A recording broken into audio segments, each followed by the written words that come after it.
Hey, what's up, guys? Toogie here, back again with another episode of my Seattle Seattle franchise mode Draft to Glory series right here on NHL 18. And today could be a very, very big day, as we could yet again find ourselves in the postseason, and perhaps we could do a little bit more. As well as keeping an eye on our team, our AHL team, the Tacoma Evergreens, we will also be keeping our eyes on the Washington Capitals. We also have their first-round pick next year, and I'll say this up front. I am recording this after the Capitals just won the Stanley Cup. I might talk about it a little bit, but I did just record about 16 minutes worth of rambling. That video should be up alongside this one in the description of that video as well. There's a link to the VOD. I was live streaming as Washington won the Cup and talked about it for the next 40 minutes afterwards. So feel free to check all of that out if you would. With that said, let's take a look at the lineup. It is set in stone as far as what we are going to be doing here. Top line of Pete Rogalski, Trent Bengoa, and Tommy Tunnell. You may notice some player type changes. That is simply setting the player type to whatever makes the most sense for a player's individual attributes. So that's all it is. It's not a matter of trying to find balance. It's just setting up a player so that they actually play in the way that they should. Cedric Barabal, for example, was a power forward. Why? He's not aggressive. He doesn't have great body checking. There was no reason for him to be a power forward. The second line, though, will be Manny Jonas, Kyler Yamamoto, and Steven Belfour. Third line, the previously mentioned Barabal, with Logan Volk and Riley Sutter. Fourth line of Eric Clough, Calvin Hamhuis, and Chuck Lorentz. Defensively, of course, it is as good as it's ever looked, and even better than it was last year, as we have Lucas Reza with Evan O'Donnell as the top pairing, Corey Parker and Sam Mealy on the second, and making his NHL debut, now 20-year-old Don Wakabayashi, up to an 81 overall, with that medium elite potential on that third pairing with Stephen Bishop. The goaltender, of course, is Joshua Oshie. I am so excited to see what this team is capable of. And as far as the AHL team goes, they might also find some success this season. They certainly have some talented players, whether it be the likes of veteran, Anderson Dolan, a younger player like Bear Rintoul, who I'm still intrigued to see if he will develop, and Jake Bengoa, who we know, of course, has been capable of putting up points in the AHL. Defensively, it's the same as it was last year, and goaltending, of course, is the same as well. With that said, we took a look at the Capitals team. It's basically the same it was last year. It's maybe a little bit better. We'll keep an eye on what they're doing this season, how well they're doing, and the scouting is already set. So let's get down to business, shall we? Another season. Can we find success? The 2031-2032 season. Let's get the show on the road. Of course, we do have to sit him through the preseason. Last year's preseason, if I'm remembering correctly, went quite well.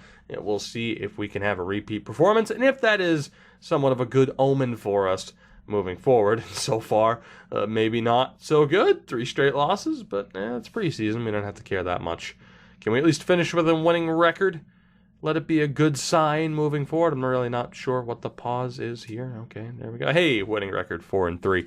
Beautiful. Our first game of this season, it's against the Vegas Golden Knights, and it's so difficult for me to not just go right back into talking about the Stanley Cup Final. That's why I made sure I mentioned it in that video too, I was going to record this, and I'm like, nope, it's all that's on my mind. Let me just rant and ramble about it for a good 15 to 20 minutes, which is exactly what I did, and that way I can try to get it out of my system. But I keep playing that moment in my head over and over again of Alex Ovechkin winning the Stanley Cup, and it is one of the best we'll go with cup raises that I think I've ever seen. I mean, and just in terms of it being such an impactful moment, for me, it's probably the best one since Chara. I'm probably a little bit biased with that, but then of course, otherwise, who do I have to pick between? Pittsburgh, Chicago, and LA. that is it. In fairness, LA's first cup win. Wow, I'm not even going to mention our record. LA's first cup win was, it was a good moment there. And then, of course, them winning the second cup at home, Alex Martinez's cup raise, or Alex Martinez's overtime winning goal that led to the cup raise at home was solid. But it really is that to that level. For me, of course, the best, cup lift, we'll go with cup lift from now on, of all time is Ray Bourque. But, Ovechkin's is right up there with the Messiers and with the Charas. Like, it's just, oh, my God. So happy for him. And, oh, man, you know what the worst part is? I just forgot to mention, I knew I was going to forget to mention something in that video. Forgot to shout out my friend Frosty Blizzard Gaming from over on Twitch. He actually won the bracket challenge that we did. If you entered in that, congrats. You didn't win unless you're Frosty, in which case, congrats, buddy. You already know that you won. I told you on Twitter. But yeah, that was interesting. The funny thing is, the simulation video that we did, of course, where I went through and simmed every postseason matchup, it was like an hour-long video. I think that was 8th out of 105 entries or something like that. So EA wasn't all that far off in terms of the overall points you get from the bracket challenge, although of course it did have the Winnipeg Jets winning. But yeah, obviously right now there's two things on my mind. It's that, and as I mentioned in that video as well, finishing Detroit Become Human, which I will be uploading that whole playthrough to the channel if you missed it. Spectacular game for the PS4. I highly recommend you checking it out if you haven't. And if you can't, well then, hey, watch the playthrough when it comes out. I'm going to start uploading those episodes soon. If anything, maybe the first couple of episodes will be out alongside this as well. I'm not sure. I'm trying to get back into a groove. Obviously, the past week or so. I mean, over the past week, I've been trying to get back into my normal kind of schedule, which is funny because it's anything but normal. I'm pretty much a nocturnal person. It's been that way for a long time, though. Like, straight out of high school, working an overnight job, my schedule is just screwed. And it's been that way. I can reverse it, but it is easier to just kind of sleep during the majority of the day. So sometimes I don't upload videos when I like to, and sometimes, I end up having to delay a video for an extra day or two, trying to get it up there. But you get the point. You get the point. Things are happening on this channel. Things are happening on the Twitch channel. Things are happening in the NHL. Things aren't exactly happening for the Sea Cattle, as we had a tremendous record at one point. We have kind of slipped back down to reality here throughout the month of February, losing the majority of our games so far. Tacoma as well, a nearly identical record to the Sea Cattle. So far, so good in terms of this season, looking like it could be the best year yet for both clubs. Tacoma, of course, have yet to make the playoffs. I need to remember as well, you know what I just remembered that I forgot to do last episode? I forgot to customize the jerseys. I just remembered that too. I was going to customize the jerseys to finally give Tacoma a proper road jersey because they honestly don't have one. Of course, when I made this team, originally, as I've mentioned, this series was just going to be Twitch exclusive. So we made the running joke of making the AHL team, of course, the Seattle Storm Bears X-Tech series. If you don't somehow know X-Tech, search Seattle Storm Bears and go watch Brent's series. It's a fantastic series, really. And I love what he's doing, and I love that he's gotten back into making videos regularly. But I never made a road jersey, and of course I meant to make our alternate jersey as well for the Sea Cattle, and I've completely forgot to do that over the past few seasons. So maybe I'll be able to remember, because from the looks of it, we're going to have playoffs in this episode for both teams, which, means, playoffs probably not getting all the way through to the start of the preseason. We shall see.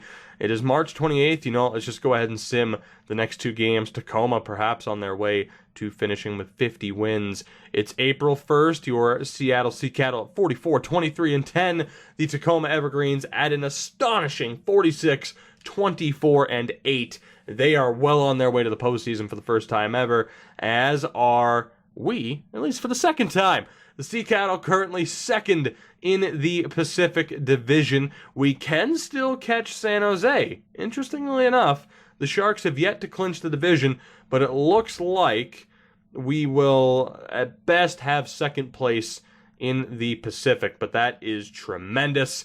A little bit more hype this time around. And obviously, last season when we made the playoffs, we had those tech issues, but we're back now, and I'm feeling good about where we are. Tommy Tunnell leading this team in points. Tacoma, have you clinched?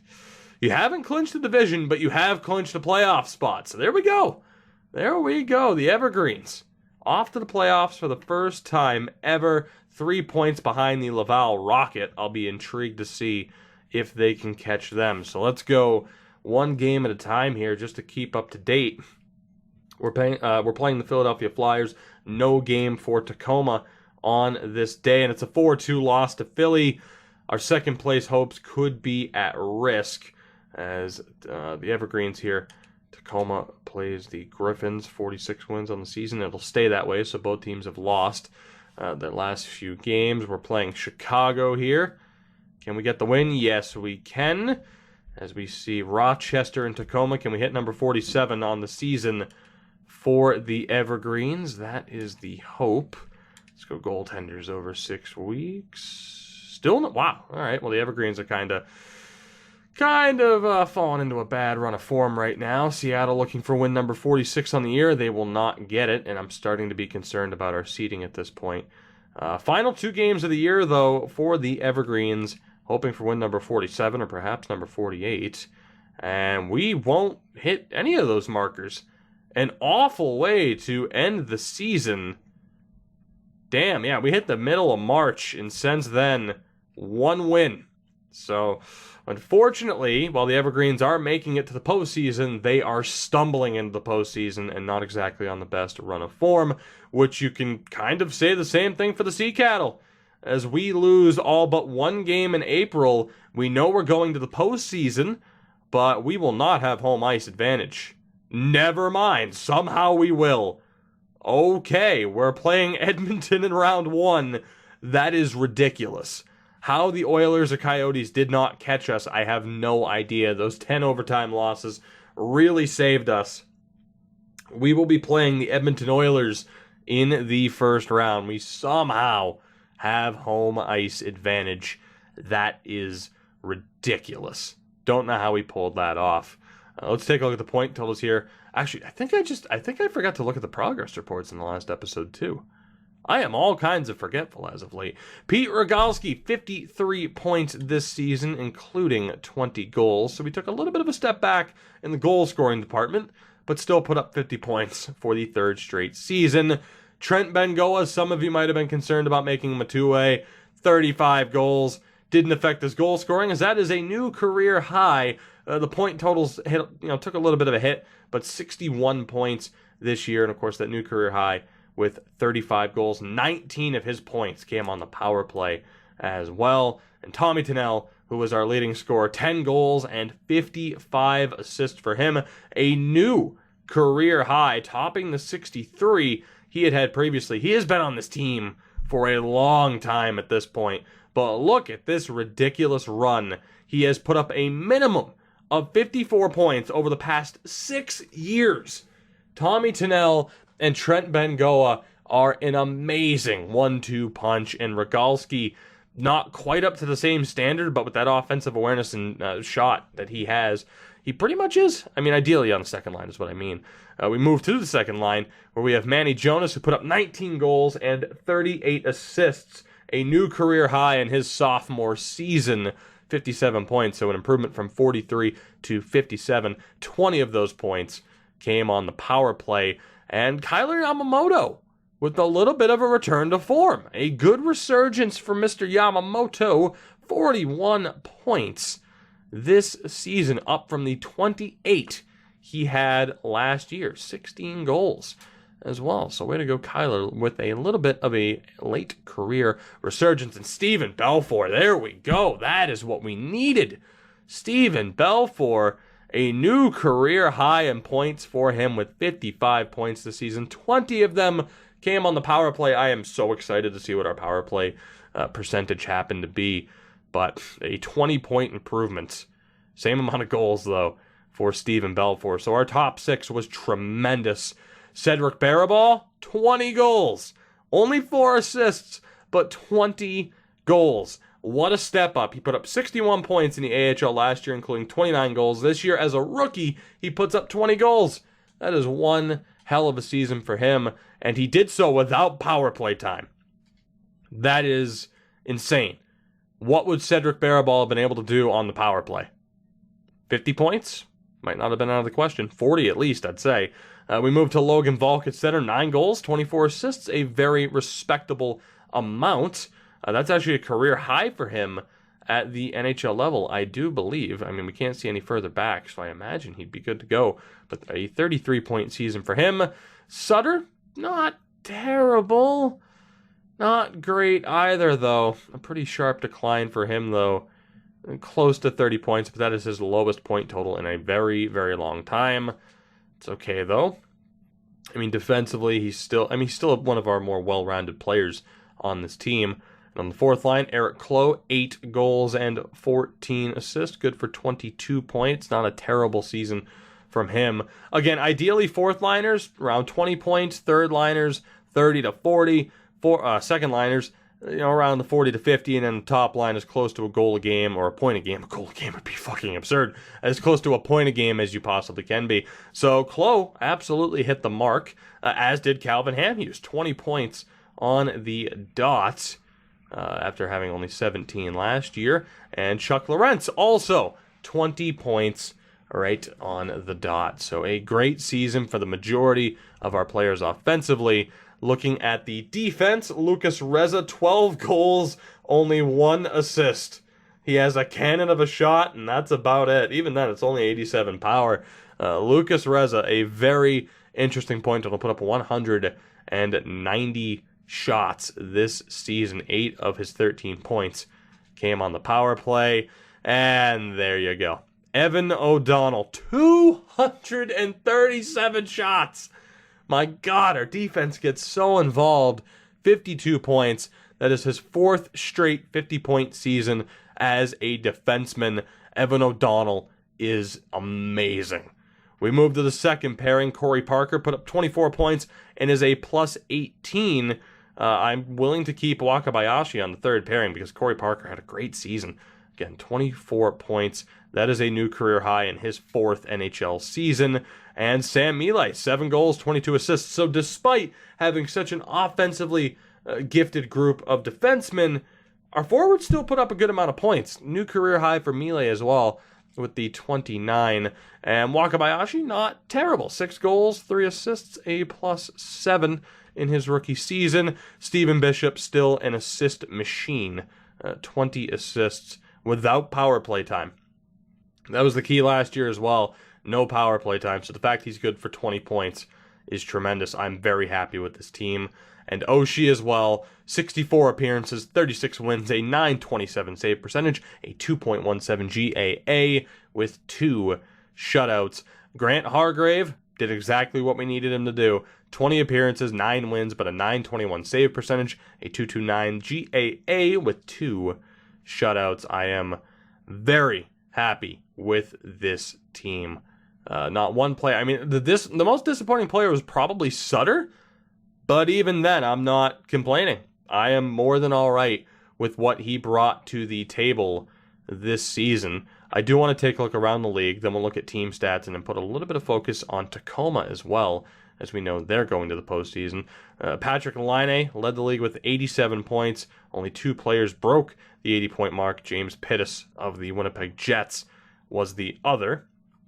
In terms of goal scoring, Jared Dowd of the Sabres, the only player to hit 40. Trent Bengoa, though, was top 10. So not too bad there. I do wonder with goaltenders, who had the best save percentage for a starter? That would have been Ukko-Pekka Luukkonen. Jesus, a 936 with 70 appearances. That is unbelievable. Campagna. Carter Hart was up there as well. There are some really good goaltenders in the league. at this point. Overall, I'm still happy with Oshie. But yeah, there's some damn fine goaltenders. Although, question, I don't think we passed him already. Hargraves up there. We need to take a look at Washington. Did we already pass him? Yeah, we had to have. How far up?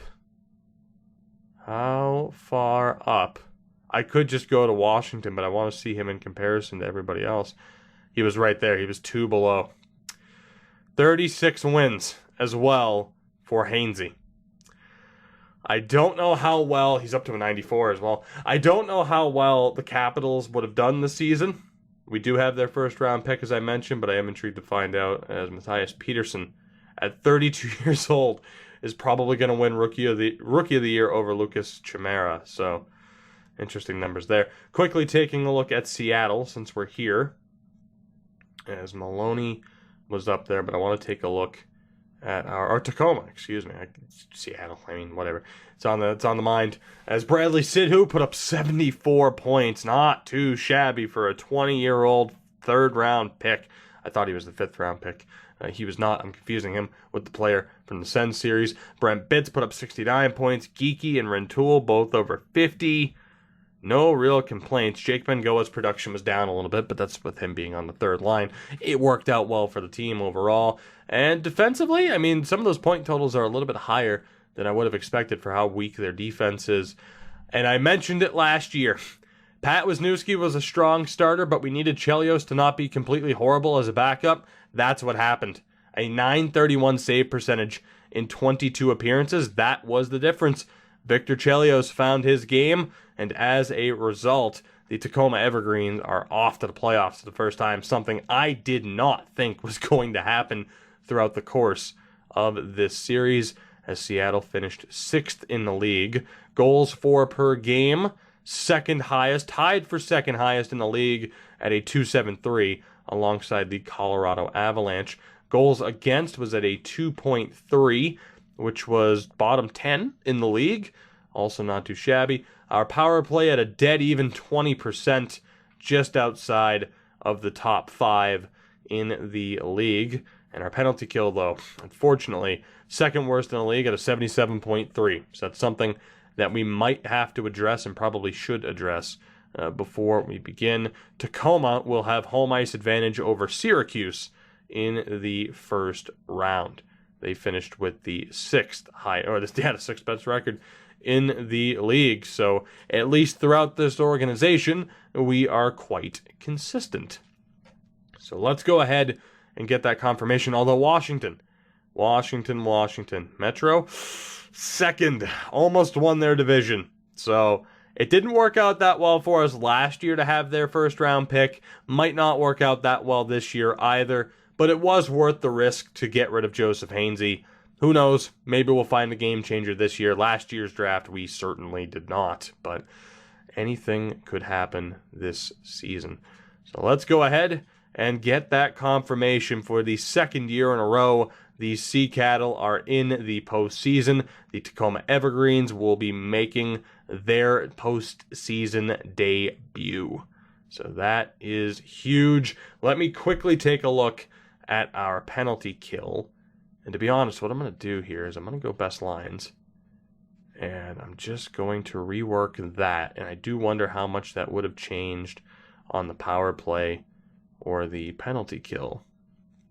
I'm almost tempted to put Barabal on the power play instead of Kyler Yamamoto, but Yamamoto did so well.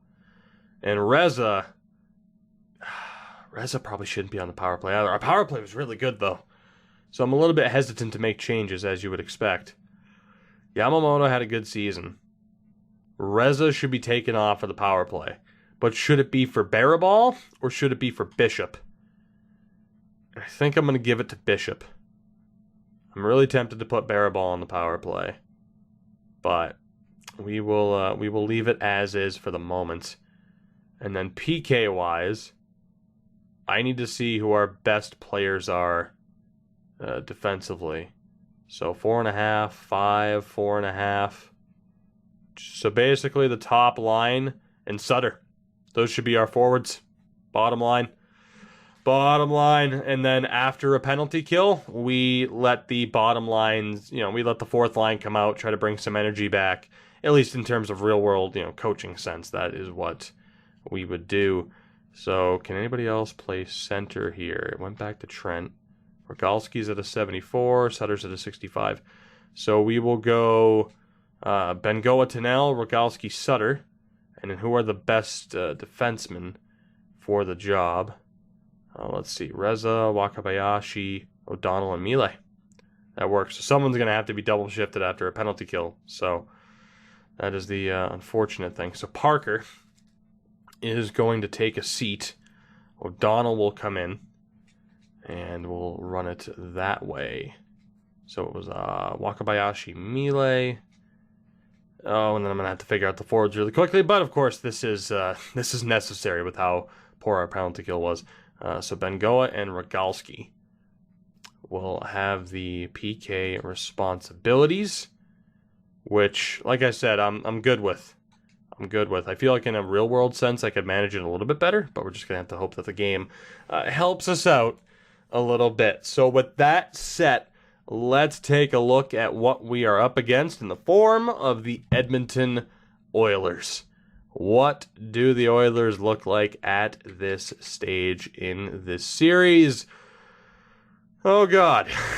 All right, let's just get into this, shall we? Top line, 89 overall, Lou Clutterbuck. As you see, he has been capable of a 50, 60, 70, and 80-point seasons in the past, centered by 35-year-old Connor McDavid. Still at a 95 overall, as you get a look at his career point totals. And on the right, Jesse Puljujärvi at 33 years old, a 90 overall. Quick look at his attributes for you and his previous point totals. So I don't need to hype up that top line. It's ridiculous. We move to the second line, though, and here's where things could be a little bit hopeful for us, but famous last words, as you have Terrence Gertzen, who put up 40 points this year. Jesus, so he's been good for 30 to 40 points in his career, thanks to that 91 offensive awareness. Centered by former 6th overall pick Kenny Strimbu, put up 28 points this year. And Morgan Cheng, I believe it's Cheng, could be mistaken, but a former 5th round pick of the St. Louis Blues, who put up 57 points this season. 93 offensive awareness, that is a killer.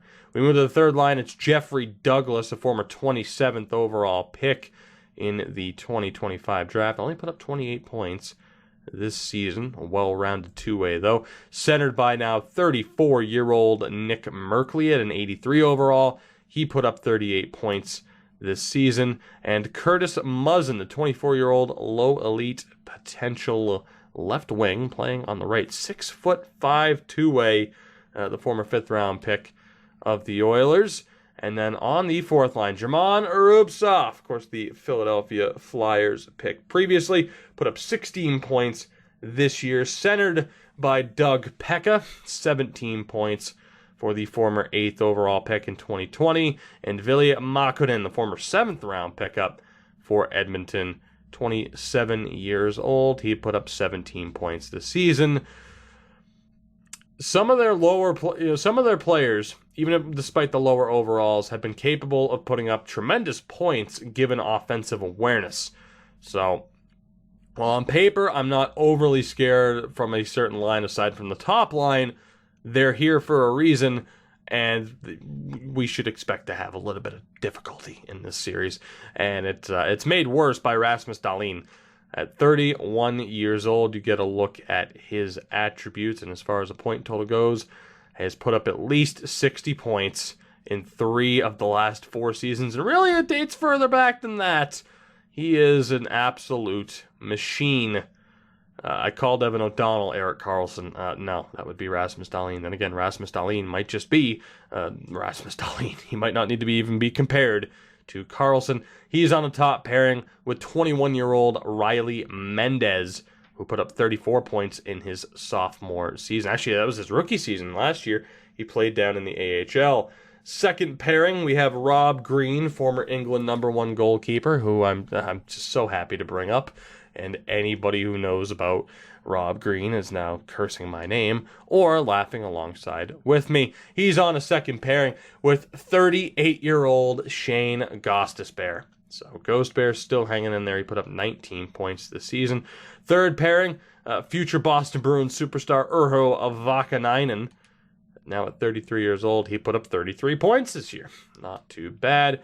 He is on a pairing with Clarence Kreider, 79 overall at 26 years old, a former 4th round pick. He put up 13 points this season. The goaltender, Valeri Jass. I'm sure he shows some jazz. The former 5th round pick of the Oilers in 2023. He went, 36, 22, and 6 in 66 appearances with 8 shutouts, a .930 save percentage, and a 2.10 GAA. He is a tremendous goalkeeper. And Ola Bachman, a name that we are familiar with due to numerous awards, particularly in this time frame right here, is the backup, 82 overall at 31 years old. Healthy scratches, Brian Hansen and Bobby Gillies. That is the team. That is what we are up against. Let's see how we do. Sea Cattle postseason hockey is here. We will pay attention to the Evergreens, but our focus, of course, will be on the main team. So let's do this. Last year, we were eliminated in 5 by Winnipeg. Can we somehow find a way to win our first ever postseason series? We have home ice advantage. We earned it. Can we make the most of it? First period of game 1, and it is scoreless, 7 shots to 6 in our favor. Second period is very much not even. Now, 19 shots to 17 in favor of the Oilers. However, what's also in favor of the Oilers is the scoreboard.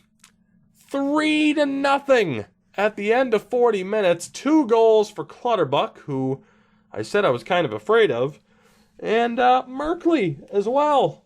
Good old Merkley. Had to take off the sweatshirt there. I'm sweating to death. Don't know if that was evident. But yeah, damn. Not what I wanted to see at this particular point in time. Is there a miracle comeback on the cards is all I can really hope for, I suppose. We have time, 1 goal at a time. Let's see if we can avoid being embarrassed here on home ice to begin this series. And unfortunately, Valeri Jass doesn't much care for my wants. He only cares about making a statement in game 1, and that is exactly what he did. 3-0 shutout victory to begin this series on the road. The Oilers arrive and make one hell of a statement. Valeri Jass, your first star, 2 goals for Clutterbuck. Connor McDavid, the 3rd star of the game. Again, we didn't come into the postseason on the hottest of streaks. Neither did Tacoma, and they also lost their first game 3-2. So we're in a tad bit of trouble here. Just as a general statement, speaking to both teams in this organization. Game 2, though. We're not going to make any panic changes just yet. It certainly could happen. Fingers crossed, though, our offense is able to find their way here in Game 2. Let's get the show on the road. First period, and there we go. We have our first goal in this series. The lone goal of the first period, Cedric Barabal with the opener. They outshot us 11-7, but we have the 1-0 lead on the board. That brings us to the second period, which, yes, I am quite concerned about, but we'll see what happens. Second period, oh my God. We're tied at 2. I got very nervous when I saw those first 2 Edmonton logos. Strimbu with 2 goals to give the Oilers the lead, but with 7 seconds to go, perhaps the biggest goal of his career, Kyler Yamamoto has tied this game. So Edmonton, slow starters, but my God, once they pick up the pace, they are trouble for us. We are all tied up, though. 2 goals apiece. The 2 goals for Strimbu, Barabal, and Yamamoto, with the goals for your Seattle Sea Cattle. And that sets up This third period, the biggest 20 minutes we have seen yet in this franchise mode. Will we be down 2-0 heading to Edmonton, or can we walk away with a win here and at least avoid complete disaster in losing both games on home ice to begin this series? We have a power play opportunity with 5 minutes left that we cannot take advantage of. 2 minutes remaining in regulation, and we are going to overtime here in Game 2. Not an ideal situation, but we still have a chance to walk away with the W. In terms of an overtime guess, the overtime challenge, I'm going to go with... Oh, man. I'm going to go with Eric Clough or Connor McDavid. I have a feeling. Let's go. Overtime here in game number 2. Will it be an early winner? Power play chance for the Oilers. That's killed off. We have a power play chance of our own that we cannot take advantage of. It wasn't killed off. They obviously took a penalty. They have another power play that they cannot capitalize on. The penalty kill is holding up. But unfortunately, the Oilers have still found a way. It is Douglas who gets the overtime winner. And the Edmonton Oilers, thanks to Kenny Strimbu and Jeffrey Douglas, and Valeri Jas for that matter, find themselves carrying a 2-0 series lead back home to Edmonton. Tacoma, back-to-back 3-2 losses to begin that series. Both teams are in a tremendous amount of trouble. We are going to see if the Evergreens can keep their season alive here in Game 3 as the series shifts to Syracuse. First period is a more than ideal start. Moses and Sidhu getting both goals on Andrei Vasilevsky. Shows where he is in his career at this point. Second period, oh man, Kuparainen single-handedly ties it, but Van Allen restores the lead. Potentially only 20 minutes left in Tacoma's season, or not. They take Game 3 by the score of 3-2. All 3 games have ended with that 3-2 scoreline. The Evergreens live to see another day. Now, I am going to look at making changes here for the Sea Cattle. I am quite concerned about the lack of production. And maybe we can find a way to kind of jumpstart things. No one's really doing that well. So I'm not sure. I kind of want to get Barry Ball onto that second line with Jonas. Jonas isn't the best center. Belfour's not the best center. Then again, Kyler's not the best center as it is.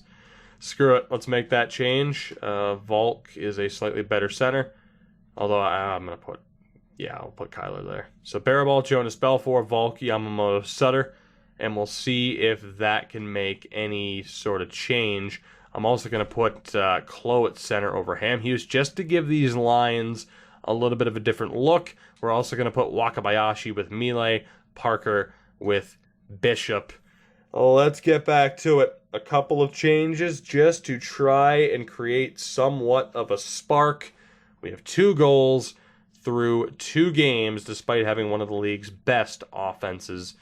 Can we find a way to get back into this series as we are in Edmonton for Game 3? Let's get down to business. First period is not ideal, but not the worst case scenario. Clutterbuck with the opening goal. Manny Jonas gets it back, pretty much even in shots and even on the scoreboard. Second period, Muzzin gives Edmonton the lead.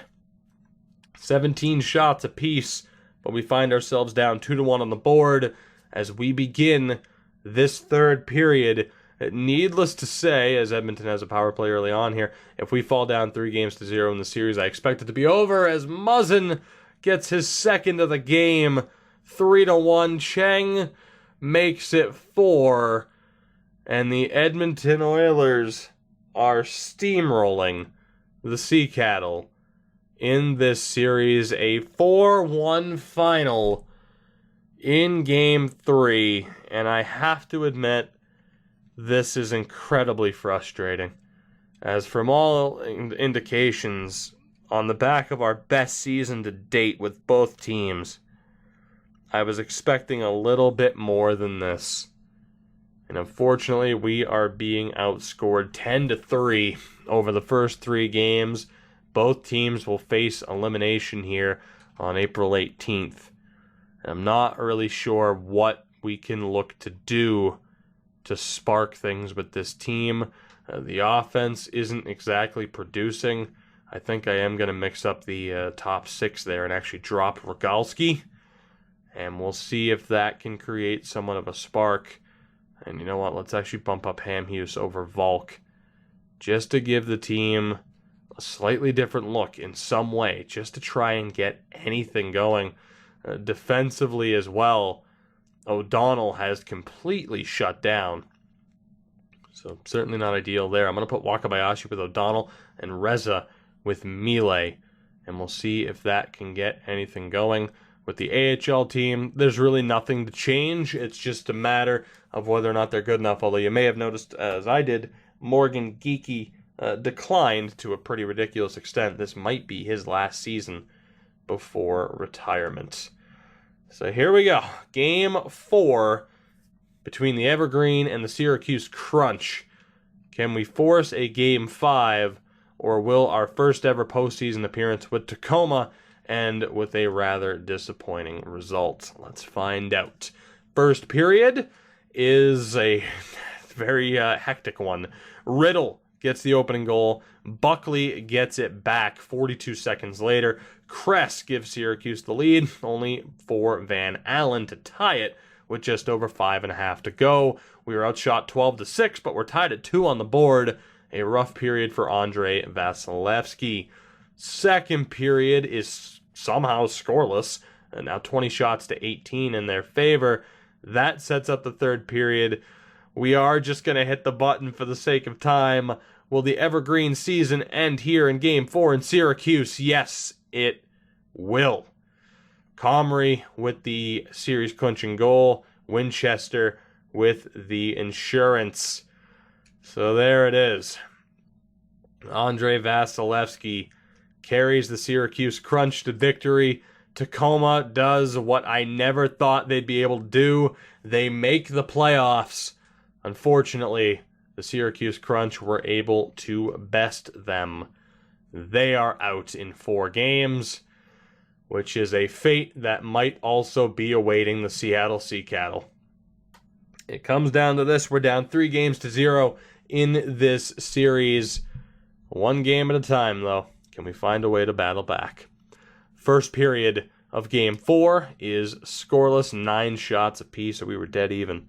Second period, not scoreless, it's a goal apiece. Jesse Puljujärvi and Cedric Barabal with the goals, 25 shots to 17 in their favor. As we begin the third period, will this be the last 20 minutes of Sea Cattle hockey in the 2031-32 season? I believe it was.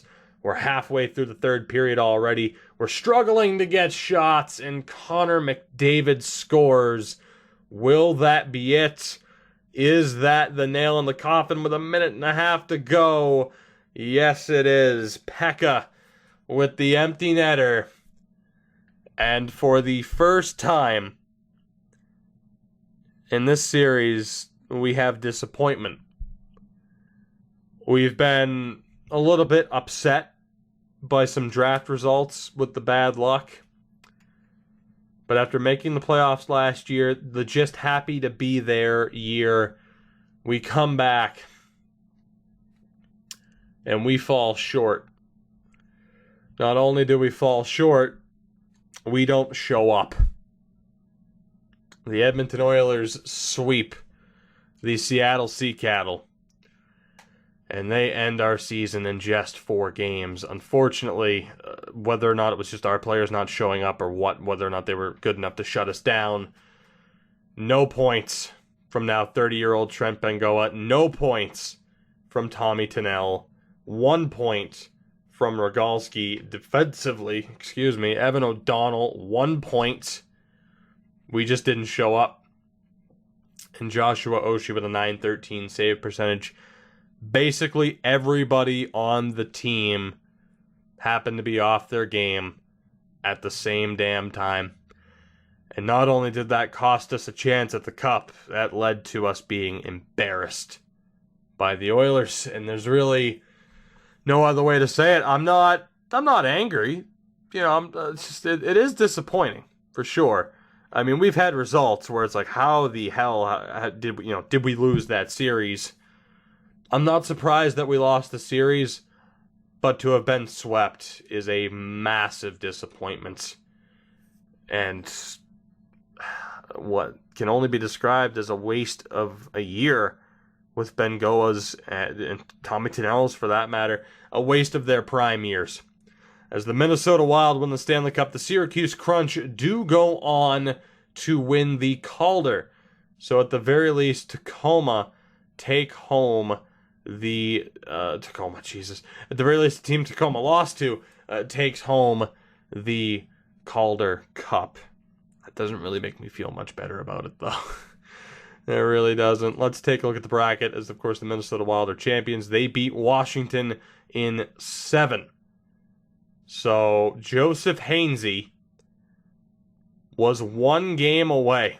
The Washington Capitals went from giving us a top 10 pick to being 1 game shy of winning the Stanley Cup. 10-15 minutes ago, maybe a little bit longer, I sat there and said, you know what? I'm glad we traded Hainsey. You know, Oshie was slightly ahead of him. We were swept, and Joseph Hainsey nearly won the Stanley Cup. That is some sobering reality right there. Syracuse beat San Jose in 7 to win the Calder Cup. We will quickly take a look at the Minnesota lineup. I'm going to take a look at the awards and the progress reports from there, though I am going to leave it. I think I want to do some stuff with the jerseys off screen, just to kind of update them. But yeah, here, let me take a look at the Minnesota Wild and see, as they did not have a very high-scoring team. Jamie Winquist, Ron Conley. How did this team, their defense and goaltending must be ridiculous.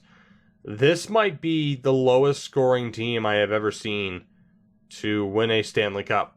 And just because I have a feeling someone's going to ask.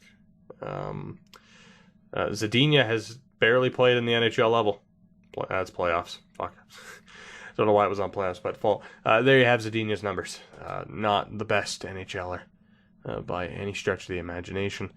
Defensively, I mean, they had some point producers. I don't understand how this team won the Cup. I don't get it. Luukkonen, even then, I expected that save percentage to be higher.